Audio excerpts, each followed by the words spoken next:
Prime Minister is a feminist. Just listen. I'm going to keep saying loud and clearly that I am a feminist until... Hear me roar. Until it is met with a shrug. Justin Trudeau says this stuff at every opportunity as though it's some sort of selling point we're all supposed to care about. In an increasingly dangerous world with a catastrophic economic situation unfolding in many parts of the country, including my own, we're all supposed to admire Justin Trudeau's feminism in these trying times. In fact, Trudeau is such a feminist that he decided to appoint an entirely gender-equal cabinet. Because, as he said, it's 2015. Well, now it's 2016 and his virtue-signaling cabinet appointments are beginning to prove themselves. Proving themselves to be terrible choices. Let me show you why gender quotas are a really, really bad idea.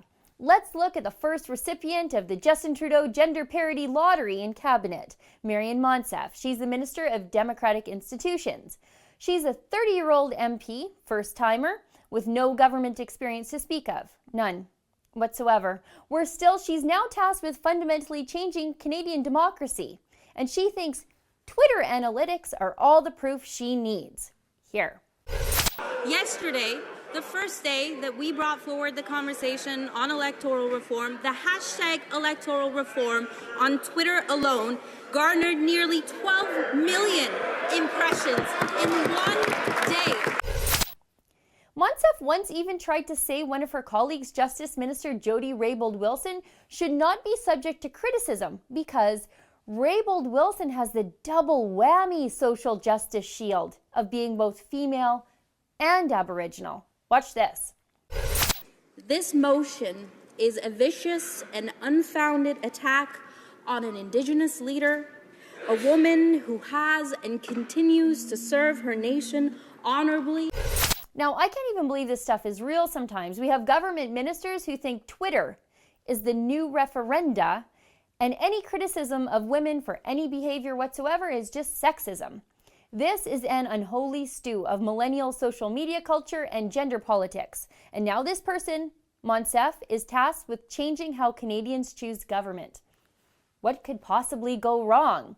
The next gender quota appointee is Catherine McKenna, the Minister of Environment and Climate Change. And she thinks the weather hates us women the very mostest. Actually, she tweeted this. She said, "Did you know the threat of climate change is not gender neutral? Women are more vulnerable to the effects of climate change than men." McKenna thinks climate change is a sexist pig.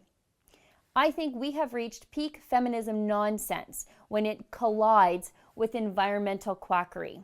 We have arrived.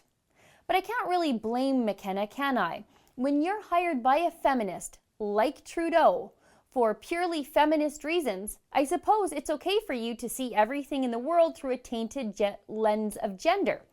But let's play this game for a second. I'll play gender politics, sure. Lack of cooking fuels means that women and girls can't go to school because they have to collect firewood all day. And burning things like cow dung in enclosed spaces for heating and cooking leads to respiratory illness and death for women. Inhaled smoke from inefficient cooking kills 4 million people, mostly women and children, in the developing world, each and every year.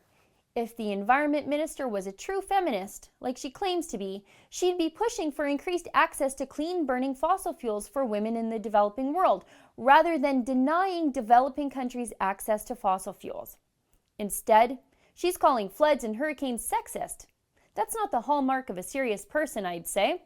This mess right here is what happens when you appoint a cabinet based on a slogan. It's 2015. What happens is by the time it's 2016, cabinet is a gong show made up of underqualified people who only see the world through a clouded gender lens, making outlandish accusations just because they can.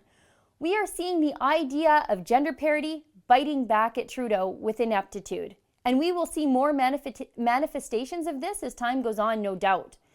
Don't get me wrong, there are great women in politics. In Canada, I have a lot of favorites. Rona Ambrose, Michelle Rempel, Candice Bergen, and Senator Linda Frum. In the States, my favorites include Michelle Bachmann, Nikki Haley, Jen Brewer, and Susana Martinez. But what makes these women great was not a quota for gender parity. but their merit. Always their merit. For TheRebel.media, I'm Sheila Gunn-Reid. Thanks for watching. Click here to never miss a Rebel update. Want even more of The Rebel? Well, click here to become a premium member.